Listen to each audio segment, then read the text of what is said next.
Hello everyone, welcome back to my channel. This is Story Time with Dianne Cook. Today's story is Disney's The Prince and the Pauper. For many years, England had a wise and good king. The people were happy under his rule. But by and by, the good king fell ill. Soon, the greedy captain of the guard, Captain Pete, saw his chance to rob and terrorize the people. Without firewood to heat their simple homes and enough food to eat, people suffered terribly throughout the land.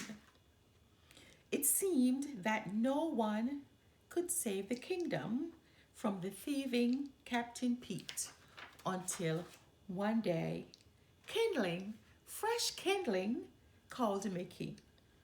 Beside him, Goofy shouted, "Get your snow cones here!" Plain and rock and twig. The two friends were hungry and cold too, but they tried to make the best of things. Suddenly, a coach full of Captain Pete's soldiers spun around a corner, spraying snow in Mickey's and Goofy's faces. Mickey's dog, Pluto, shook the snow from his snout and took off after them. Mickey chased Pluto all the way to the castle. When one of Pete's guards caught sight of Mickey, he bowed so low that his nose almost touched the ground. "Welcome home, young prince," he said. "You fool," growled Captain Pete. "Don't you know the prince is still up in his room?" He grabbed Mickey and was about to throw him out when the prince called down to Captain Pete. "That is no way to treat one of my subjects. Unhand the lad and send him up to me." As Mickey tried to find the prince's room, he stared at the luxurious castle furnishings. He was so busy looking around that he forgot to watch where he was going. With a loud crash, he stumbled into several suits of armor. Just then, the prince appeared. He was about to greet Mickey when the helmets toppled onto each of their heads. Mickey and the prince pulled off their helmets and gasped. "You look just like me," cried Mickey. "No, no, no," cried the prince. "You mean you look just like me, exactly like me." Then the prince had an idea. "I could take your place for just one day. I'm tired of being a prince," he said. "I'm tired of studying and fencing and never having time for myself. I would like to see what's going on outside those castle walls." "If we swapped clothes," he told Mickey, "you could live like a prince for a while, and I could walk around the kingdom just like an ordinary citizen."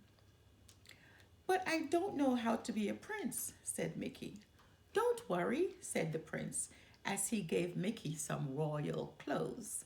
"To govern, you need only to say, 'Splendid idea,' 'I'm glad I thought of it,' and 'Guards, seize him!'" The prince put on Mickey's clothes, climbed through the window, and slid down a vine. "I'll be back in the wink of an eye," he called. Mistaking the prince for Mickey, Captain Pete grabbed him as soon as he reached the ground. Then he placed the prince in a catapult and fired him over the castle wall. "And stay out!" Captain Pete shouted. The prince landed on his face in the snow, and Goofy and Pluto ran over to help him up. As soon as Pluto sniffed the prince, he knew it wasn't his master Mickey. So Pluto trotted off to the castle gate to wait for the real Mickey. Gosh, Mickey, cried Goofy. You shouldn't jump over walls and land on your head like that. You could get hurt. Of course, the prince had no idea who Goofy was. I'm Goofy, remember? Said Mickey's friend. So I see, my good man, the prince mumbled. But I really must be going. Ta-ta. Now Goofy was really confused. Mickey had certainly never talked this way before. Once the prince managed to get away from Goofy, he began to enjoy his new surroundings. What a nice little place, he said to himself. I really must try to come here more often. The prince was enjoying his walk when he spotted a little dog. Because he had never had a pet before, he thought it would be much fun to play with the little fellow. But the little dog had bigger friends who thought chasing the prince was even more fun. Back at the castle, Mickey was quickly becoming bored with the life of a prince. He didn't like spending his day taking all those lessons, not when he could be eating instead.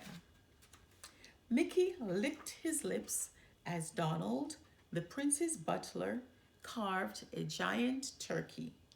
Mickey was about to help himself, but Donald pushed him away. Your Highness, said Donald. Not yet. Remember, I have to taste it first. What if one of your enemies is trying to poison you? What enemies? Asked Mickey, but Donald didn't answer. His mouth was too full, and before Mickey could get a taste, Donald gobbled up everything on the platter. Outside the castle, the real prince quickly discovered that the greatest enemies of the townspeople were the king's own soldiers. Captain Pete had been ordering his men to steal everything they could carry. The prince was horrified. As your prince, I command you to give back everything that you have stolen, he declared. Prince? Scoffed a soldier. Oh, I get it. You forgot to wear your crown today, he said, as he clobbered the prince with a pumpkin. How's that for a crown? Then the prince remembered something. I can prove I'm the prince, he shouted. He showed them his royal ring, the only thing he had brought from the castle. Everyone bowed before the prince when they saw it, even the soldier who had a cart of stolen food. It is the prince, he cried.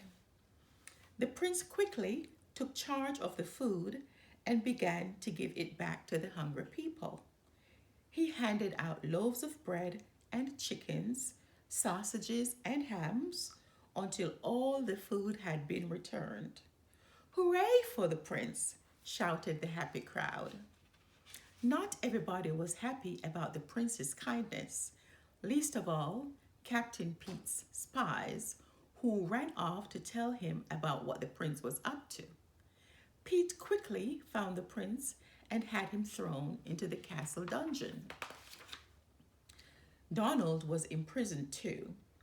The prince wept as he sat on the cold stone floor.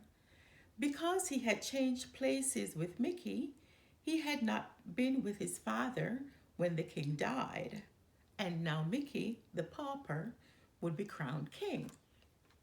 Suddenly, there was the sound of heavy footsteps. Donald and the prince peered through the cell door to see a tall, dark figure coming toward them. He was carrying a very sharp axe. It's the royal executioner, gasped Donald. Captain Pete must have sent him. The prince and Donald shuddered as the executioner approached. To their great surprise, he tripped on his long robe and knocked the guards unconscious with the side of his axe.